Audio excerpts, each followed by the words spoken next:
श्यामधर चौबे, हर हर महादेव, राम दुबावे, गोपाल। अच्छा, प्रदेश में एक राजनीति लेकर एक बड़ी ब्राह्मणों को लेकर के बड़ी राजनीति, क्षत्रिय सम्मेलन, वैश्य सम्मेलन, प्रजापति सम्मेलन, तरह तरह के सम्मेलन और सारी चीजें हो रही है। लेकिन ब्राह्मणों को लेकर के इस समय सबसे ज्यादा राजनीति क्यों हो रही है, इसके बारे में क्या कहना चाहते हैं? क्योंकि ब्राह्मण के नेता हैं, सपा के नेता हैं। पहले तो मैं इस खंडक में आप लोगों को धन्यवाद मैं देना चाहता हूँ, पत्रकार बंधुओं को, कि आप लोग इस समय एक ब्राह्मण के लिए सब कुछ सुनने के लिए या बात करने के लिए यहाँ तक आप लोग हमसे पूछने के लिए आ गए। यही धन्यवाद आप लोगों को। दूसरी बात, ब्राह्मण अगर छत के नीचे 4 ब्राह्मण बैठ जाए, चाय पी लें और वार्ता करने आपस की, अपने परिवार की, तो भी बीजेपी के लोग कहेंगे कि ये संगठन का कार्यक्रम चल रहा है, ब्राह्मणों का संगठन चल रहा है। ऐसे बीजेपी के लोग हैं कि चाय हम पी रहे हैं, गैस उनको बन रही है। अब बताइए हम लोग कहाँ जाएं?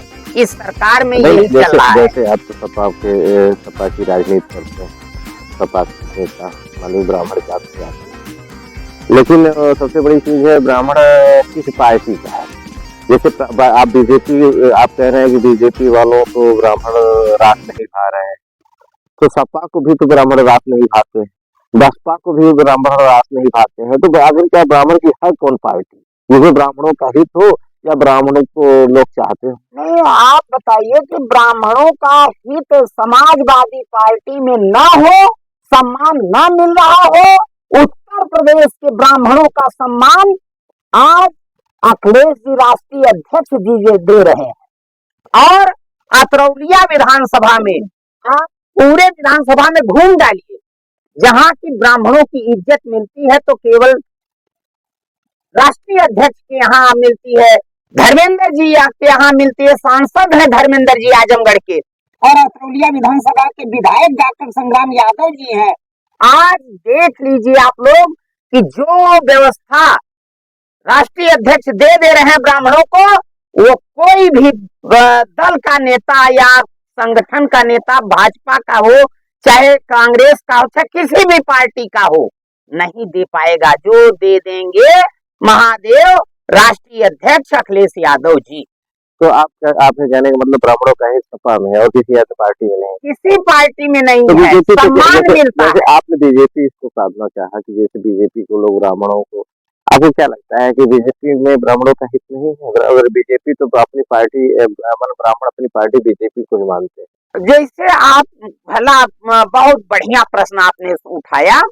जब गेहूं आप बो लीजिए और बोने के बाद गेहूं काट कर अपने घर में रख लीजिए, वो हम और काटे आप। यह तो बीजेपी का न्यू देने वाले ब्राह्मण तो थे। आज यह स्थिति हो गई कि ब्राह्मणों की मर्यादा भंग हो गई। अध्यक्ष, प्रदेश अध्यक्ष जो हुए हैं, वही ब्राह्मणों के बल पर वो जीत कर गए और आज वो ब्राह्मणों के ऊपर उंगली उठा रहे हैं।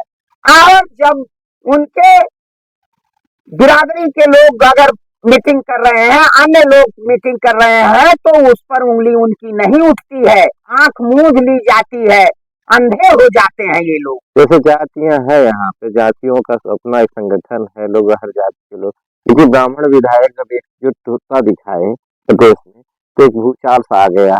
ऐसा क्यों हो रहा है, ये क्यों है? क्योंकि मतलब कि ब्राह्मण एकजुट हो जाके किसी अन्य पार्टी की, किसी अन्य दल में जाना चाहते हैं या ऐसी रणनीति बन रही है? ब्राह्मण दुखी है, सबसे ज्यादा ब्राह्मण इस राज्य में दुखी है। उत्तर प्रदेश में वह अपना वार्ता कर रहा है और चुप बैठा हुआ है।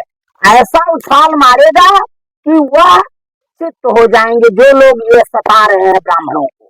तो बीजेपी ब्राह्मणों का हित नहीं है आपकी? कतई नहीं है, 100% नहीं है। जो दल से जुड़े हुए हैं नेता वो भी कह रहे हैं। क्या आप ब्राह्मणों की गारंटी लेते हैं कि सपा में आएंगे? उनका उत्तर सम्मान प्रदेश के ब्राह्मण संपूर्ण आ रहे हैं राष्ट्रीय अध्यक्ष के यहाँ। जैसे नहीं क्या आप इस गारंटी लेंगे कि जो ब्राह्मण सपा में आएंगे उनका सम्मान, उनका सारी चीजें सुरक्षित होगी? सुरक्षित कह रहे हैं आप, सम्मान प्रतिष्ठा सब कुछ मिलेगा। हमारे शिवपाल जी चाचा जी ने कहा न, राष्ट्रीय अध्यक्ष स्वयं कह रहे हैं कि आइए, दरवाजा खुला हुआ है। और ब्राह्मणों की इज्जत मर्यादा भूदेव कहकर वो लोग रखते हैं हम ब्राह्मणों को। ऐसे नेता है माननीय राष्ट्रीय अध्यक्ष जी। तो आपके हिसाब से ब्राह्मणों को सपा ज्वाइन कर लेना चाहिए? सपा में तो आ ही रहे हैं, ज्वाइन क्या करने की बात आप लोग कर रहे हैं? सपा में तो उत्तर प्रदेश के ब्राह्मण संपूर्ण आ रहे हैं। अच्छा, आ रहे ब्राह्मण तो हमारे और जीत होने जा रही है 2027 में। राष्ट्रीय अध्यक्ष जी सरकार बनाएंगे। आप लोग इसी माध्यम से बता दीजिए उन लोगों को, विरोधियों को। कहा गया फूल वो तोड़ो जिसमें सुगंध आती हो, और दोस्ती उनसे करो आए ब्राह्मणों जिसमें इज्जत मिलती हो। राष्ट्रीय अध्यक्ष के यहाँ इज्जत नहीं मिलेगी तो किसके यहाँ मिलेगी? अतरौलिया विधानसभा में बलराम, माननीय राष्ट्रीय महासचिव बलराम यादव जी के यहाँ जो इज्जत मिल जाएगी ब्राह्मणों की, वो किसी के यहाँ नहीं मिलेगी। आप देख लीजिए आंख खोलकर। चलिए।